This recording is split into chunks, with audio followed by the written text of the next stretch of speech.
السلام علیکم D readers, کیسے ہیں آپ سب لوگ؟ امید کرتی ہوں آپ سب لوگ خیریت سے ہوں گے۔ تو آج میں آپ لوگوں کے ساتھ ایک اور اچھا سا ناول لے کے آئی ہوں جو انشاءاللہ تعالیٰ آپ لوگوں کو پسند آئے گا۔ اور جس نے ابھی تک چینل کو سبسکرائب نہیں کیا جلد سے سبسکرائب کر لیں، لائک کریں، شیئر کریں۔ اور دوسری بات یہ ہے کہ آپ کو یہ والا ناول کہیں پہ بھی نہیں ملے گا کیونکہ یہ یوٹیوب اسپیشل ناول ہے۔ تو میں نے لسٹ بنائی ہوئی ہے یوٹیوب اسپیشل ناول کی، اگر آپ لوگ پڑھنا چاہتے ہیں تو وہاں پر 3 ناول پہلے بھی موجود ہیں۔ تو آج میں آپ لوگوں کے ساتھ یہ ایک اور نیا ناول لے کے آئی ہوں، اور یہ آپ کو کہیں پہ بھی نہیں ملے گا۔ رائٹر کا نام اور ناول کا نام آپ لوگوں کو لاسٹ پہ پتہ چل جائے گا۔ تو چلے اب ہم بنا وقت ضائع کیے ناول کو پڑھنا سٹارٹ کرتے ہیں۔ چھوڑو مجھے گھٹیا انسان، میں تمہاری جان لے لوں گی، آمنہ نے اسے خود سے دور دھکیلنے کی کوشش کرتے ہوئے چیختے ہوئے کہا تھا۔ شوہر ہوں تمہارا، بے شک تم وانی میں آئی ہو، لیکن بخشنے والا تو میں بالکل بھی نہیں ہوں۔ وہ اسے ہاتھوں سے دبوچے خود کے قریب کرتے اس کی گردن پر جھکا شدت بڑی گستاخی کر چکا تھا۔ وہ تکلیف کے مارے کرا پڑی تھی۔ تمہیں کیا لگتا ہے میں اپنا حق وصول نہیں کروں گا؟ تو یہ تمہاری غلط فہمی ہے۔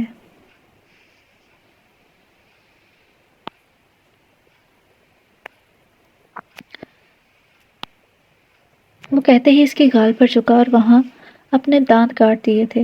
وہ تکلیف سے کرا رہی تھی اور خود کو آزاد کروانے کی ناکام کوشش کرنے میں ہلکان ہو رہی تھی۔ اسی ہاتھا پائی میں آمنہ نے ایک زوردار تھپڑ جلال کے چہرے پر دے مارا۔ ایک پل کے لیے تو کمرے میں خاموشی چھا گئی تھی۔ آمنہ نے بھی سہمی ہوئی نظروں سے اسے دیکھا جو قہر برساتی نظروں سے اسے گھور رہا تھا۔ تمہاری اتنی ہمت کہ تم مجھ پر ہاتھ اٹھاؤ؟ اسے بالوں سے دبوچے وہ دھاڑا تھا۔ آج تو تمہیں میرے قہر سے کوئی نہیں بچا سکتا۔ وہ اس سے پیچھے بیڈ پر دھکا دیتے اس کا گلے میں پڑا دوپٹہ زور سے کھینچتے زمین پر پھینک چکا تھا، جس سے اس کی گردن سرخ ہو گئی۔ پلیز مجھے معاف کر دو، اسے درندہ بنتے دیکھ اس کی منتیں کرنے لگی، لیکن وہ اس کی سن کہاں رہا تھا۔ اس کی آنکھیں لہو رنگ کی ہو رہی تھی۔ پلیز ایسا مت کرو، آمنہ نے کراہتے ہوئے کہا تھا۔ اس کا سر واپس تکیے پر گرا جب اس کی انگلیاں اس کے بالوں میں پھنسی تھی۔ وہ تکلیف سے سسکی، اس کی زبان سے لفظ سسکار کے طور پر نکلا تھا۔ آمنہ نے کراہتے ہوئے اپنا سر واپس تکیے پر گرا دیا، اپنے ہاتھ اٹھائے اور اپنے دونوں ہاتھوں سے اپنا چہرہ ڈھانپ لیا۔ وہ جانتی تھی وہ اسے روک نہیں سکتی۔ تمہیں کیا لگتا ہے اس طرح میں تمہیں بخش دوں گا؟ اس کے ہاتھوں کو پیچھے کرتے اس نے سوال کیا۔ اس کے ہاتھوں پر جلال کا دباؤ بڑھتا جا رہا تھا، تکلیف سے وہ کرا رہی تھی۔ اس نے اپنے ہونٹ آمنہ کی گردن کے ساتھ ٹچ کیے۔ وہ شدت بڑی گستاخی کرتے ہوئے پیچھے ہوا، اپنے دیے ہوئے نشان سے وہ مطمئن ہوتا باقی کی گردن کو بھی رنگین کرنے لگا تھا۔ وہ لیڈی تکلیف سے کرا رہی تھی۔ اس کے بعد اس کمرے کی دیواریں اس کی چیخوں سے گونج اٹھی تھیں، لیکن جلال نے اس پر رحم نہیں کیا تھا۔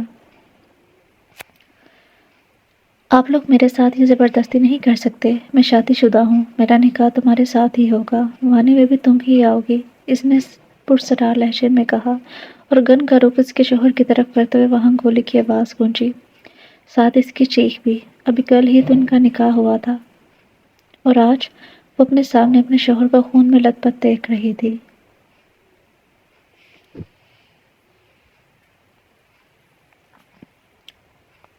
تمہارا نکاح ابھی اور اسی وقت میرے ساتھ ہوگا، وہ کہتے ہی اس کا ہاتھ پکڑے چھوٹے سے گھر سے باہر کی جانب قدم بڑھا چکا تھا۔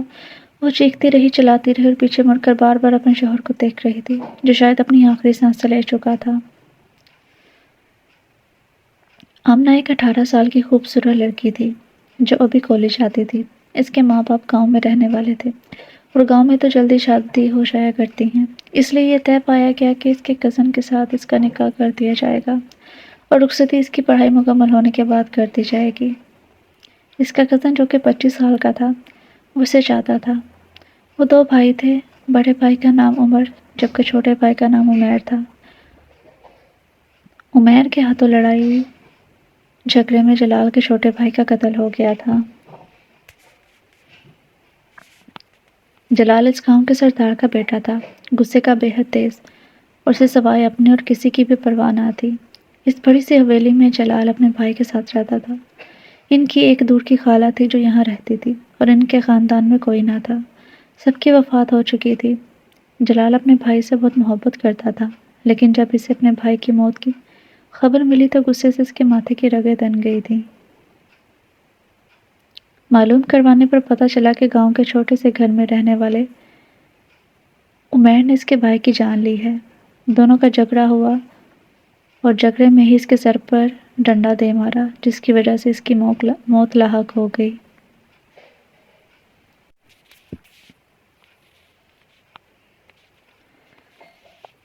اب ایک دن پہلے ہی اس کے بھائی کا نکاح ہوا تھا۔ آمنہ چونکہ اکلوتی تھی، وہ بھی عمر کو پسند کرتی تھی اور عمر کے ساتھ نکاح کرنے کے بعد وہ مطمئن تھی۔ عمر کی فیملی میں صرف اس کا باپ تھا اور آمنہ کے ماں باپ بھی اسی محلے میں رہتے تھے۔ دونوں کے گھر آمنے سامنے تھے اور ان کے اچھے تعلقات تھے، جس وجہ سے یہ رشتہ بھی مضبوط ہو گیا۔ اور اب جب عمیر کے ہاتھوں جلال کے چھوٹے بھائی کا قتل ہو گیا تو فوراً وہ گھر میں آیا تھا اور اس نے گھر آ کر اپنے بھائی کو ساری صورتحال کا بتا دیا۔ اس کے بھائی نے تو بے یقینی سے اپنے بھائی کو دیکھا۔ اسے یقین نہیں آ رہا تھا کہ اس کا چھوٹا بھائی قتل کر چکا ہے۔ ابھی وہ اسی سارے معاملے کو سمجھنے کی کوشش کر رہا تھا کہ وہ کیا کرے، اور اپنے باپ کو بھی اس نے پریشان دیکھا تھا، جو آج سے پہلے کبھی بھی اتنا پریشان نہیں ہوئے تھے۔ لیکن ابھی وہ یہی سوچ رہے تھے جب دروازہ کھلا اور اس کی بیوی اندر آئی، جسے دیکھ کر وہ مزید پریشان ہوا۔ وہ نہیں چاہتا تھا کہ ابھی وہ اس گھر میں آئے۔ فی الحال جو صورتحال چل رہی تھی وہ اسے دور رکھنا چاہتا تھا، لیکن شاید قسمت ان میں سے کسی کی بھی ٹھیک نہیں تھی۔ ابھی وہ اندر داخل ہوئی ہی تھی کہ جب پیچھے سے جلال اپنے آدمیوں کے ساتھ اس چھوٹے سے گھر میں داخل ہوا۔ وہ فیصلہ کر چکا تھا کہ اسے کیا کرنا ہے۔ تمہیں پتہ تو چل ہی گیا ہوگا کہ میرے بھائی کا قتل تمہارے بھائی نے کیا ہے، تو اس حساب سے میں وانی چاہتا ہوں، جلال نے قہر برساتی نظروں سے عمیر کو دیکھتے ہوئے کہا۔ عمر تو پریشانی سے ساری صورتحال کو دیکھ رہا تھا۔ اس کا باپ بھی کھڑا تھا اور ایک طرف وہ کھڑی ہوئی تھی، جسے کچھ سمجھ نہیں آ رہا تھا کہ آخر ہوا کیا ہے۔ لیکن عمر کو ایک بات سمجھ میں نہیں آئی کہ اس کے گھر تو کوئی لڑکی ہی نہیں ہے، تو وہ کسے وانی میں دے سکتے ہیں، کیونکہ گاؤں کا یہی دستور تھا۔ میں نے قسم کھائی ہے کہ میں اپنے بھائی کو اس وقت تک نہیں دفناؤں گا جب تک میں وانی کو اپنے گھر میں نہیں لے آتا، جلال نے کہا۔ تو عمر نے کچھ بولنے کے لیے لب کھولے تھے جب اس کا باپ بول پڑا، لیکن بیٹا میں جانتا ہوں کہ میرے بیٹے سے غلطی ہوئی ہے، لیکن ہمارے یہاں کوئی لڑکی نہیں ہے، اس کے باپ نے کہا تھا۔ غلطی؟ تمہارے بیٹے سے قتل ہوا ہے اور تم اسے غلطی کا نام دے رہے ہو؟ وہ ایک دم سے دھاڑا تھا۔ مجھے وانی میں یہ لڑکی چاہیے، جلال نے پاس کھڑی ہوئی آمنہ کو دیکھتے ہوئے کہا، جس کی آنکھیں بے یقینی سے پھیلی تھی۔ عمر یہ سنتے فوراً آگے بڑھا۔ یہ کیا بکواس کر رہے ہو؟ بیوی ہے میری، خبردار اگر میری بیوی کے بارے میں کچھ بھی ایسا ویسا بولا۔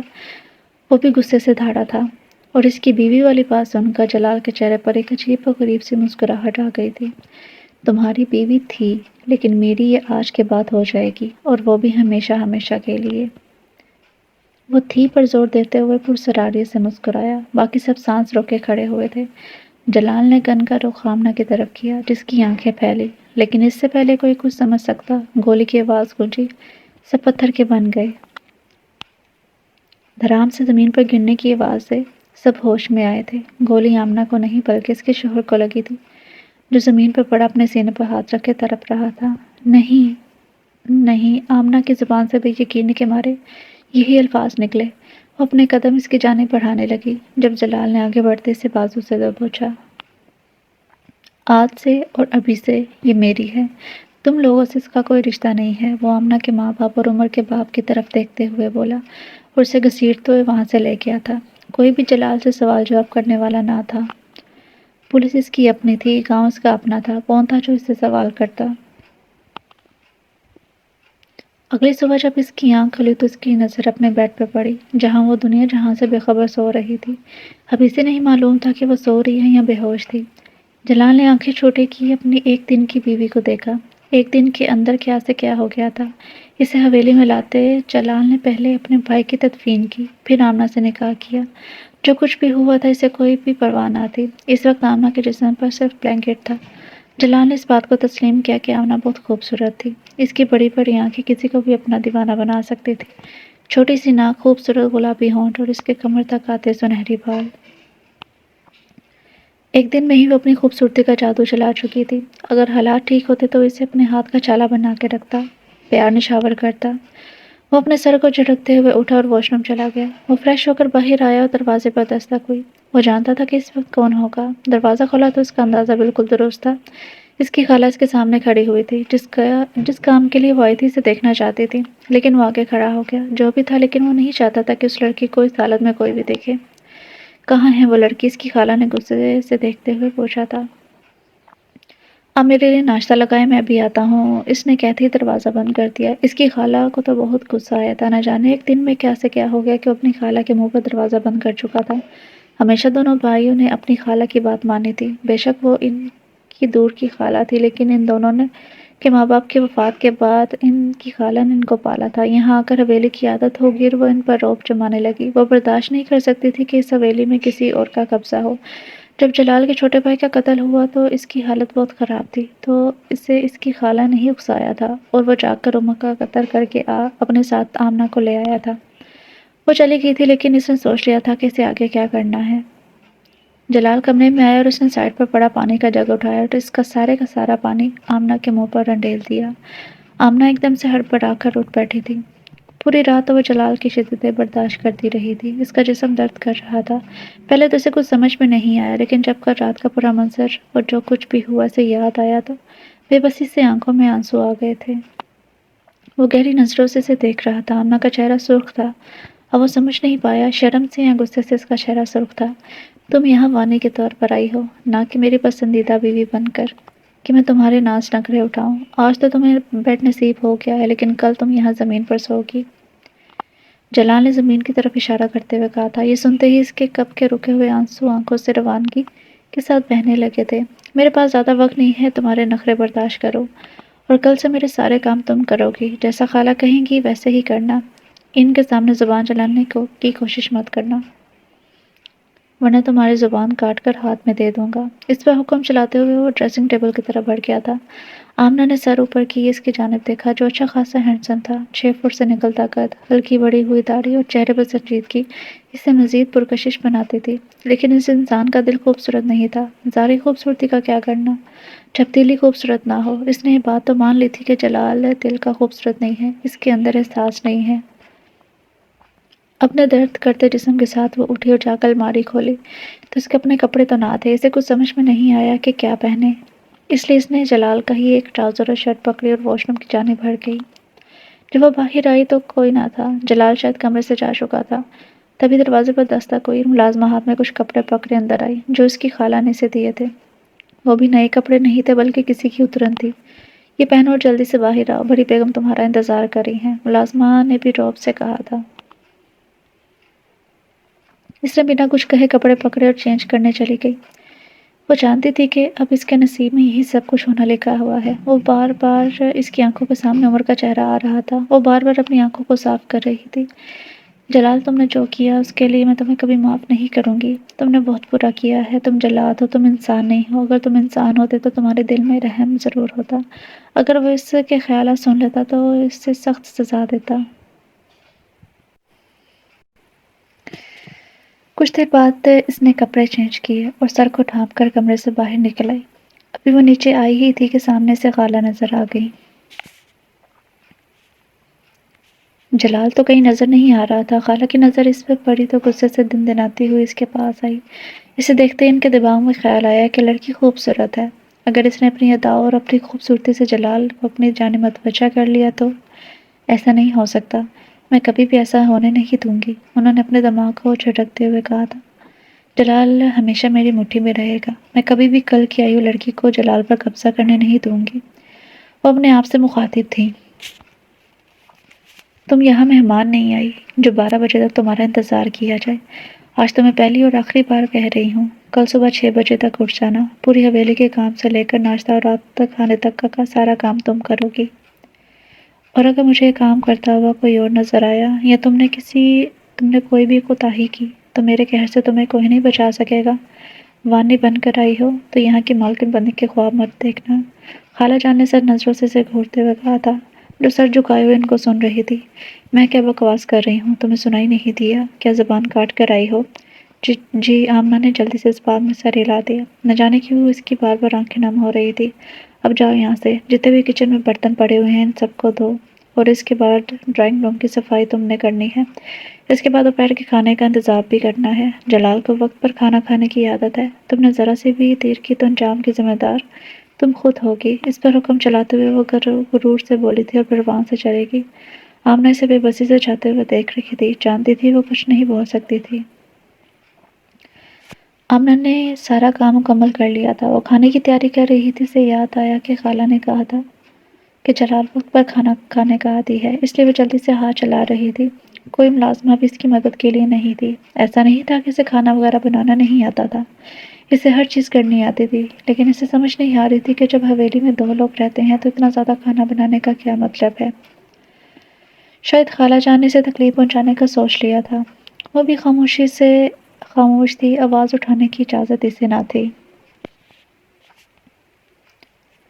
وہ جلدی سے ڈائننگ ٹیبل پر جلدی سے کھانا سیٹ کیے وہاں سے جانا چاہتی تھی، لیکن قسمت، ہائے یہ قسمت، اس سے پہلے وہ یہاں سے جاتی جلال وہاں آ پہنچا تھا۔ اس کی نظر آمنہ پر پڑی جس نے سرخ رنگ کا سوٹ پہنا ہوا تھا، جس میں اس کا رنگ چمک رہا تھا، دوپٹہ ڈھلک کر کندھوں پر آ گیا تھا، متناسب سراپا۔ ایک پل کے لیے تو جلال اسے دیکھتے ہی مسپرائز ہو گیا تھا، لیکن جیسے اس کی نظر آمنہ کی گردن پر پڑی تو اس کے ہونٹوں پر مسکراہٹ آ گئی، اور اس کی گردن پر اسی کے دیے ہوئے سرخ نشان موجود تھے۔ یہ نشان تمہاری گردن پر بہت خوبصورت لگ رہے ہیں۔ وہ چلتا ہوا اس کے بےحد قریب آ کر کھڑا ہو گیا تھا۔ وہ جو وہاں سے جانے کا سوچ رہی تھی ایک دم سے گھبرا گئی۔ اس وقت یہاں پر کوئی بھی موجود نہ تھا۔ کون سا نشان؟ اس نے سر اٹھا اسے دیکھنا چاہا، لیکن زیادہ دیر اس کی تپش دیتی آنکھوں میں دیکھ نہیں پائی اور فوراً سے سر جھکا لیا۔ اس وقت وہ اس کے قریب آنے پر اس قدر بوکھلاہٹ کا شکار تھی کہ اسے کچھ سمجھ نہیں آیا۔ وہ اس کے سوال پر مسکرا اٹھا تھا اور جھک کر اپنے دیے ہوئے نشان پر لبوں کا لمس چھوڑنے لگا۔ کیا تم نے خود کو آئینے میں دیکھا نہیں ہے؟ بے حد آہستگی سے اس کے قریب ہوتے ہوئے وہ بول رہا تھا۔ اس کے گرم سانسوں کے تھپڑ اس سے لمس کے ساتھ محسوس ہو رہے تھے۔ وہ اس کے لمس کو محسوس نہیں کرنا چاہتی تھی، اس کے ہاتھ کو جھٹک دینا چاہتی تھی، لیکن ایسا کرنے کی ہمت نہیں تھی۔ اگر اس نے ایسا کیا تو جلال کے قہر سے اسے کوئی نہیں بچا پائے گا۔ چلو اور نشان کا اضافہ کرتے ہیں، جلال نے پرسرار لہجے میں کہا۔ اس کی نظریں آمنہ کے چہرے کے ایک ایک نقش کو دیکھ رہی تھی، جیسے اس کا ایکس رے کر رہی ہوں۔ کل تو میں بہت غصے میں تھا، اس لیے تمہاری خوبصورتی کو ٹھیک سے دیکھ نہیں پایا، لیکن اب وہ بے حد قریب سے اسے دیکھ رہا تھا، اس کی خوبصورتی کو سراہ رہا تھا۔ بے شک وہ خوبصورتی میں اپنی مثال آپ تھی۔ اس سے پہلے کہ آمنہ کچھ سمجھتی، جلال نے اسے سمجھنے کا موقع دیے بغیر اس کی گردن کے پیچھے ہاتھ لے جاتے ہوئے اس کا سر اپنے قریب کیا اور اس کی شارک پر جھک گیا۔ جلال کے گرم اور نرم ہونٹوں کے لمس پر وہ ایک دم سے کپکپا گئی تھی۔ اس نے جلال کے سینے پر ہاتھ رکھتے اسے پیچھے کرنا چاہا، لیکن وہ دوسرے ہاتھ سے اس کے بالوں کو دبوچے مزید قریب کر گیا اور اس نے آمنہ کی نرم و ملائم سکن پر اپنے دانت گاڑ دیے۔ تکلیف کے مارے اس کی چیخ منہ سے برآمد ہوئی تھی۔ جب وہ پیچھے ہوا تو اس کے دیے ہوئے نشان سے خون بہہ رہا تھا۔ یہ نشان باقی سب نشانوں سے زیادہ خوبصورت ہے۔ اس کے نشان پر ایک بار آہستگی سے اپنے ہونٹ پھیرتے ہوئے مسکرا کر بولا، اور وہ اپنی آنکھوں میں آنسو لیے اس ظالم شخص کو دیکھ رہی تھی جو اس کا شوہر تھا، لیکن اس کی تکلیف سے اسے ذرا بھی احساس نہ تھا۔ خالہ کے آتے ہی وہ وہاں سے بھاگتے ہوئے کمرے کے اندر چلی گئی۔ تھوڑی دیر بعد جب وہ کمرے سے باہر آئی تو ڈائننگ ہال خالی تھا، کھانا ویسے ہی پڑا ہوا تھا۔ اسے دیکھتے اسے بہت زیادہ افسوس ہوا تھا کہ اسی طرح اس کی زندگی ظلم و ستم سہتے ہوئے گزر جانی تھی۔ اس کے لبوں سے بے ساختہ شکوہ نکلا تھا۔ سر اٹھا کر آسمان کی طرف دیکھا۔ اللہ تعالیٰ میں شکوہ نہیں کر رہی، لیکن میں مزید برداشت نہیں کر سکتی۔ ابھی تو مجھے 2 دن بھی پورے نہیں ہوئے، لیکن میں تکلیف برداشت نہیں کر پا رہی۔ میری مدد کریں، میں بے قصور ہوں، مجھ پر ظلم ہو رہا ہے۔ پلیز اس انسان کے دل میں رحم ڈال دیں، پلیز میری مدد کریں۔ آسمان کی طرف دیکھتے ہوئے وہ اللہ سے دعا مانگ رہی تھی، آنکھوں سے آنسو بہہ رہے تھے۔ اب بھی وہ مزید کچھ کہتی پیچھے سے آتی ہوئی خالہ جان نے اسے بالوں سے دبوچا تھا۔ وہ تکلیف سے ایک دم سے کرا پڑی تھی۔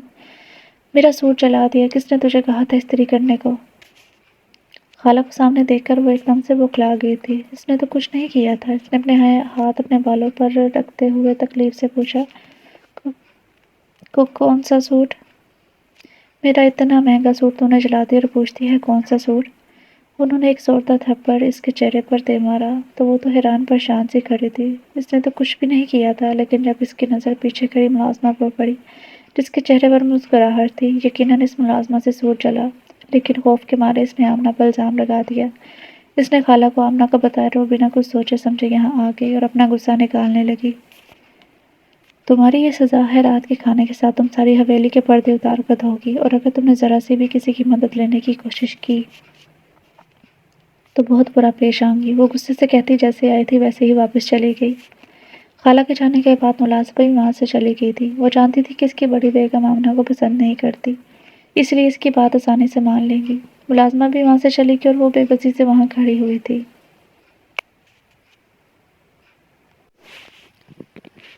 پہلے اس نے رات کا کھانا تیار کیا۔ اسے تیار کرتے بھی کافی وقت ہو گیا تھا، اور اس کے بعد اس نے سارے پردے اتارے اور ان کو دھونے لگ گئی تھی۔ یہ سب کرتے کرتے 12 بج گئے تھے۔ رات 12 بجے تک ہی وہ کمرے میں آئی تھی۔ صبح سب اس نے ٹھیک سے کچھ کھایا بھی نہ تھا۔ رات کا کھانا بھی اسے خالہ نے دینے سے منع کر دیا۔ جو غلطی اس نے کی ہی نہیں تھی اس کی سزا مل رہی تھی، لیکن وہ نہیں جانتی تھی کمرے میں ایک اور انسان اس کا انتظار کر رہا ہے۔ کمرے میں قدم رکھا ہوا جلال تو غصے میں بیٹھا ہوا تھا۔ وہ اٹھا اسے دیوار کے ساتھ پن کیا۔ مجھ سے چھپنے کی کوشش کر رہی ہو، تمہیں اچھا سے پتا ہے کہ تم اپنے ارادوں میں کامیاب نہیں ہوگی۔ میں کمرے میں تمہارا انتظار کر رہا ہوں اور تم اب آ رہی ہو۔ اسے دیوار کے ساتھ ہی لگائے ہو کر آیا تھا۔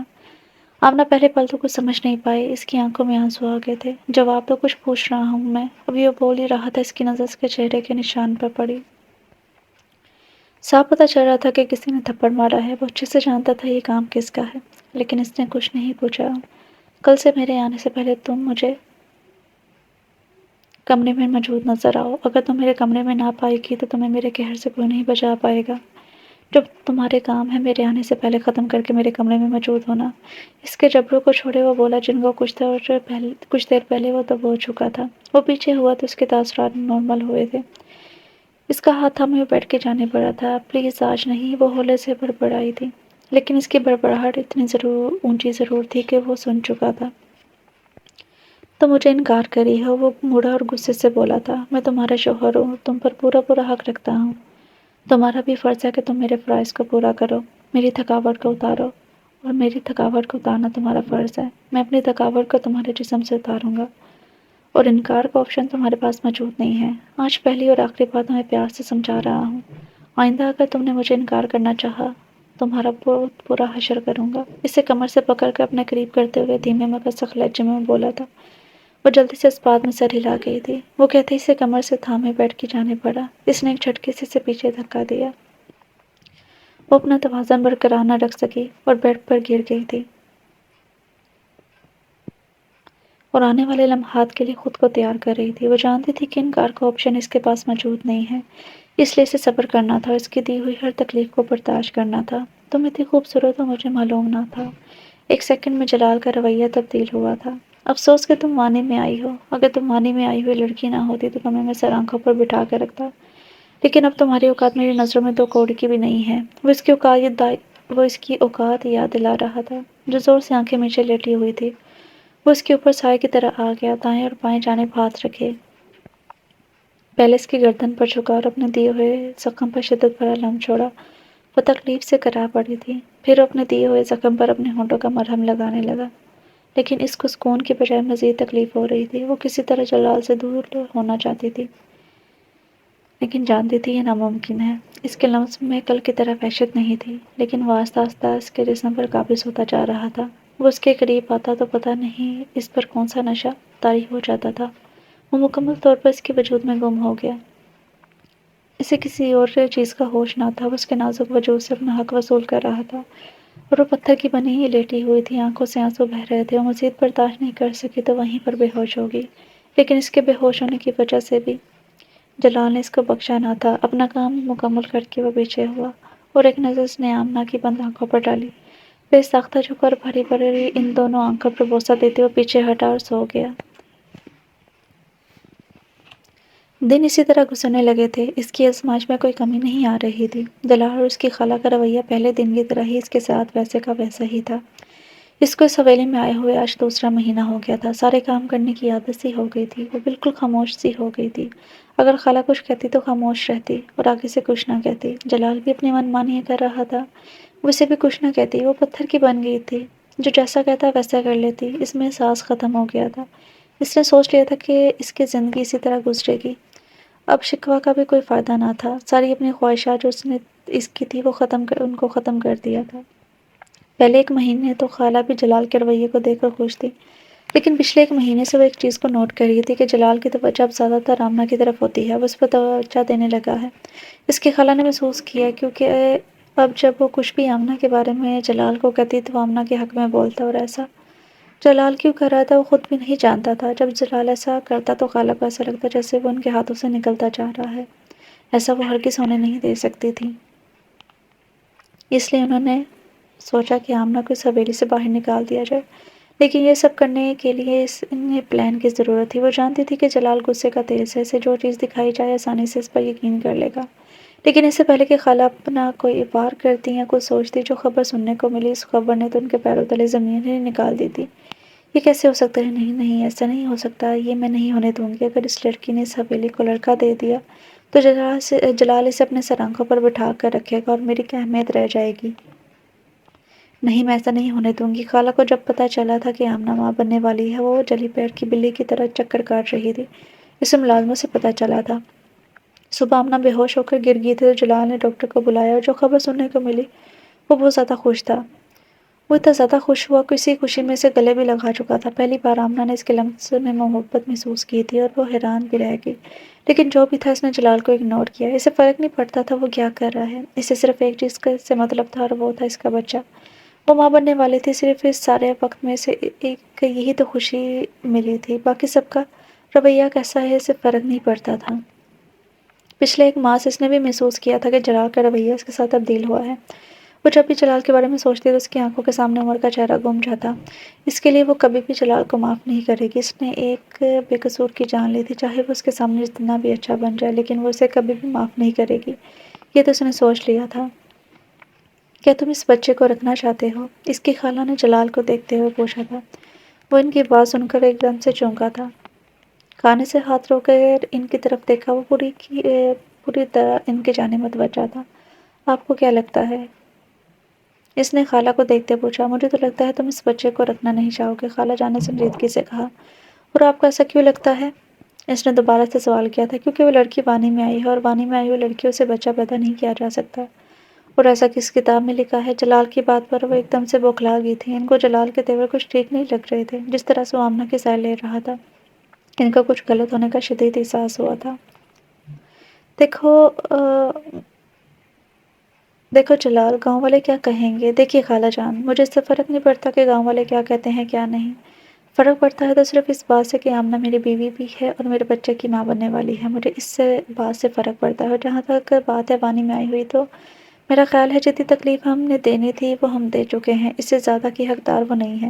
ویسے بھی اس نے کچھ نہیں کیا، ہم نے اس کے ساتھ غلط کیا ہے، میرے بھائی کے خون سے اس کا کچھ بھی لینا دینا نہیں ہے، لیکن پھر بھی ہم نے اسے سزا دی۔ مجھے اپنی غلطی کا احساس ہو گیا ہے اور میں اپنی زندگی پرسکون طریقے سے گزارنا چاہتا ہوں، اور میں امید کرتا ہوں کہ آپ میری بات کو سمجھ گئی ہوں گی۔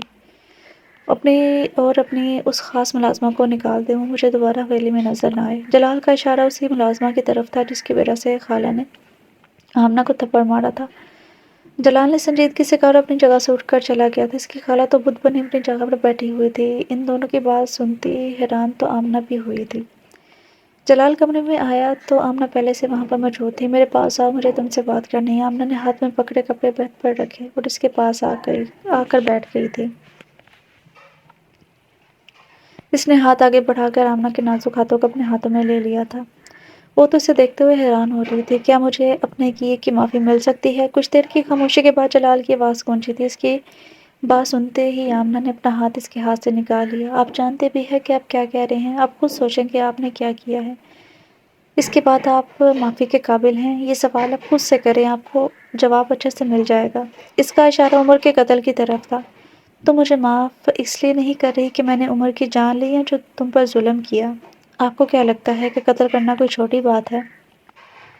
اس کا مطلب ہے کہ تمہیں قتل سے مطلب ہے، تو تمہیں اس سے فرق نہیں پڑتا جو میں نے تمہارے ساتھ ظلم کیا۔ جلال کی بات پر وہ خاموش ہو گئی تھی۔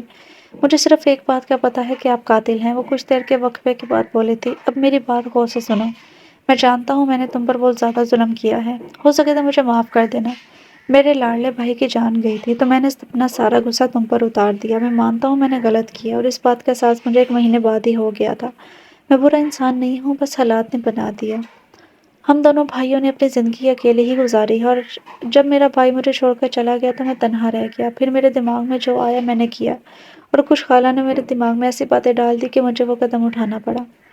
میں تم سے ان سب چیزوں کی معافی چاہتا ہوں جو میں نے تم پر ظلم و ستم ڈھایا ہے۔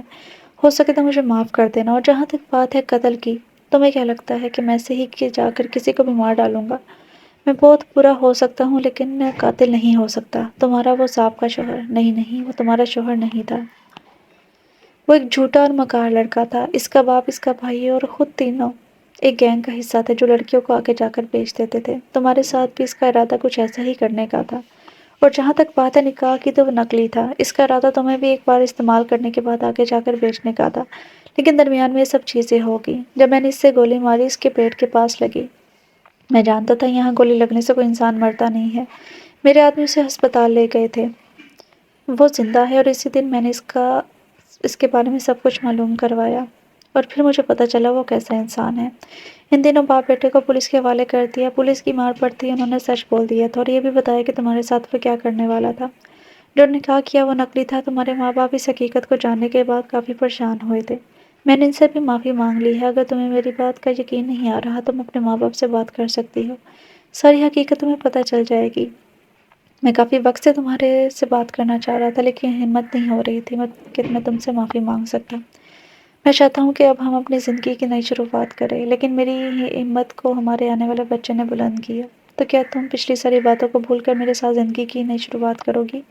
جلال نے امید بھرے لہجے میں پوچھا۔ وہ جو بے یقینی سے آنکھیں پھیلائے اسے دیکھ رہی تھی ہوش کی دنیا میں واپس آئی۔ جلال یہ سب کیا کہہ رہا تھا اسے سمجھ نہیں آ رہی تھی۔ یہ سب جھوٹ ہے، آپ جھوٹ بول رہے ہیں۔ تھوڑی دیر بعد وہ بولی تھی، ٹھیک ہے، اپنے ماں باپ سے بات کر لو۔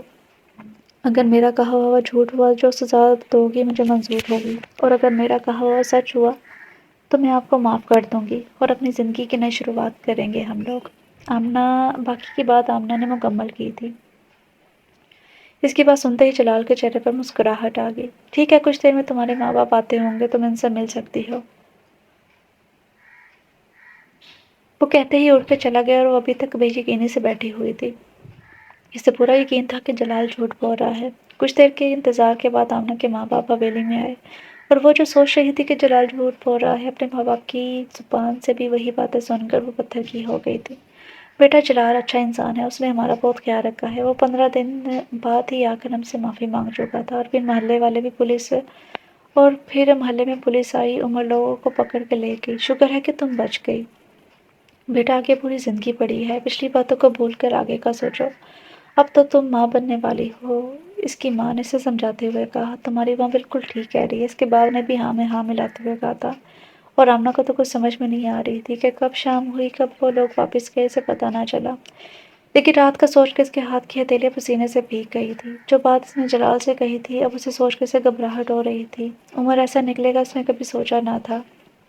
دوسری طرف جلال اپنے خالہ کے کمرے میں موجود تھا۔ ان کی پلاننگ جو وہ حویلی پر قبضہ جمانے کی کر رہی تھی وہ سن چکا تھا۔ وہ فون پر کسی سے بات کر رہی تھی۔ بیٹا خبردار، اگر آپ نے مجھے بیٹا کہا تو ابھی اور اسی وقت باہر گاڑی موجود ہے، یہاں سے چلی جائیں۔ آپ نہیں چاہیں گی کہ میں پولیس کو بلاؤں؟ جلال نے سرخ آنکھوں سے انہیں دیکھتے ہوئے کہا تھا۔ لیکن جلال، میں نے کہا جائیں یہاں سے۔ وہ دھاڑا تھا، اور اس کی خالہ ایک دم سے گھبرا گئی اور فوراً کمرے سے نکل گئی تھی۔ ان کو نہیں معلوم تھا کہ جلال ان کی باتیں سن لے گا۔ اب کچھ نہیں ہو سکتا تھا، اس لیے خاموشی کے ساتھ وہاں سے چلی گئی تھی۔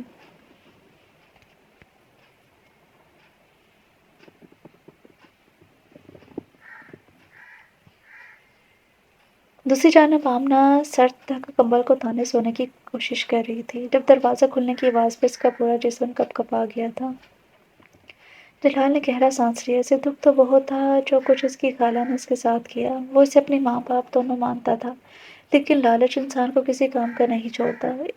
اسے آگے بڑھنا تھا اور پچھلی باتوں کو بھول جانا تھا، اور ان میں اس کی خالہ بھی شامل تھی۔ وہ بیڈ کے پاس آیا اور کھینچ کر آمنہ کے اوپر سے کمبل اتارا۔ اس نے آنکھیں پھاڑے جلال کو دیکھا جو ہونٹوں پر پرسرار سی مسکراہٹ لیے اسے دیکھ رہا تھا۔ تو کیا تم نے مجھے معاف کیا؟ وہ کہتے اس کے اوپر سائے کی طرح آیا تھا۔ گہرا لہجہ اس کی بے حد نزدیکی پر پہلی بار آمنہ کا دل زور سے دھڑکا تھا۔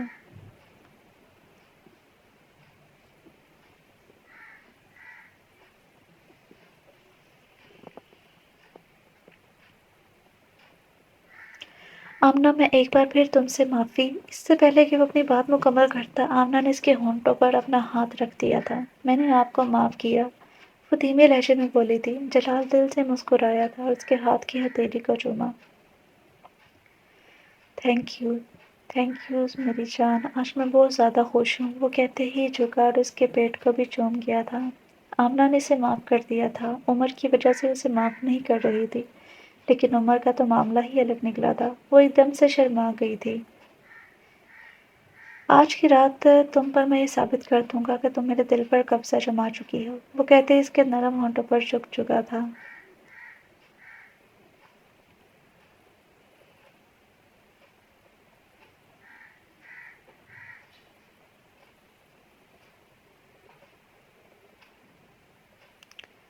آمنہ نے بھی سکون سے آنکھیں موند لی تھی اور خود کو اپنے شوہر کے حوالے کر دیا۔ رات قطرہ قطرہ ان کی محبت میں گزرنے لگی تھی۔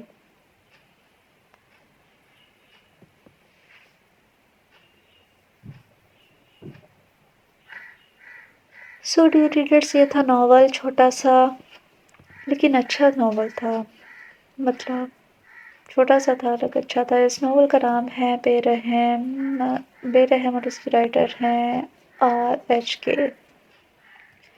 تو امید کرتی ہوں کہ آپ سب کو یہ ناول پسند آیا ہوگا۔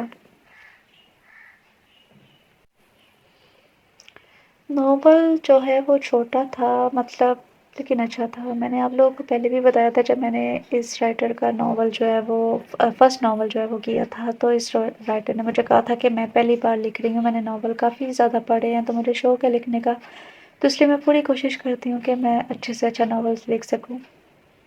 تو پہلا ناول تو ان کا نارمل ہی تھا، دوسرا انہوں نے تھوڑا بہتر لکھا تھا اور یہ والا بھی مجھے اچھا لگا، ٹھیک تھا۔ مطلب جس ناول کی شارٹ سٹوری ہوتی ہے تو وہ اسی طرح کا ہوتے ہیں، اگر ناول لانگ ہوں تو وہ ڈیٹیل میں لکھے جاتے ہیں، ہر ایک چیز واضح کی جاتی ہے، لیکن میرے خیال سے شارٹ ناول اسی طرح کے ہوتے ہیں، اور امید کرتی ہوں کہ آپ سب کو یہ ناول پسند آیا ہوگا۔ میں نے ان سے اس ناول کے بارے میں انہوں نے مجھ سے بات کی تھی، مطلب ہم لوگ بات وغیرہ کرتے رہتے ہیں، تو انہوں نے مجھے پہلے بتایا تھا کہ میں سوچ رہی ہوں کہ اس ناول کی سیڈ اینڈنگ کروں، مطلب جو اس میں جلال ہے اس کو پہلے رائٹر کا ارادہ تھا کہ وہ انہیں مار دے، تو پھر پتہ نہیں ان کو کیا ہوا کہ انہوں نے یہ سب کچھ کر دیا۔ شاید ان کو بھی میری طرح سیڈ اینڈنگ پسند نہیں ہے، تو انہوں نے جو ہے وہ اس طرح ٹھیک کر دیا۔ تو میرے کہنے کا یہ مطلب ہے کہ شارٹ ناول جو ہوتے ہیں وہ اسی طرح کے ہوتے ہیں، اور اگر لانگ ناول ہو تو وہ ڈیٹیل میں لکھے جاتے ہیں۔ دوسری بات کہ یہ ناول جو ہے آپ لوگوں کو کہیں پہ بھی نہیں ملے گا، یہ صرف میرے ہی چینل پہ اویلیبل ہے۔ میں نے الگ سے پلے لسٹ پہ اس کی جو ہے وہ نام لکھا ہوا ہے YT، یوٹیوب پر شارٹ فارم میں لکھا ہوا ہے YT یوٹیوب اسپیشل ناول لکھا ہوا ہے، تو اس میں جتنے بھی یوٹیوب کے اسپیشل ناول ہوں گے اسی میں ہی آئیں گے۔ اگر آپ لوگ پڑھنا چاہتے ہیں تو اس میں 3 ناول پہلے سے موجود ہیں، آپ لوگ پڑھ سکتے ہیں۔ اور ابھی تک جس نے بھی ہمارے چینل کو سبسکرائب نہیں کیا جلدی سے سبسکرائب کرے، لائک کرے، شیئر کرے۔ اگر آپ لوگ اچھا سا رسپانس دیتے ہیں تو میں مزید جو ہے وہ رائٹر سے کہوں گی کہ وہ ناول لکھ کے آئیں۔ اگر آپ لوگ اچھا سا رسپانس دیتے ہیں تو میں اور جو ہے وہ نیو ناول اور یوٹیوب اسپیشل ناول لے کے آؤں گی۔ تو ملتے ہیں کل نیو ناول کے ساتھ، تب تک اپنا خیال رکھیں، خوش رہیں، اللہ حافظ۔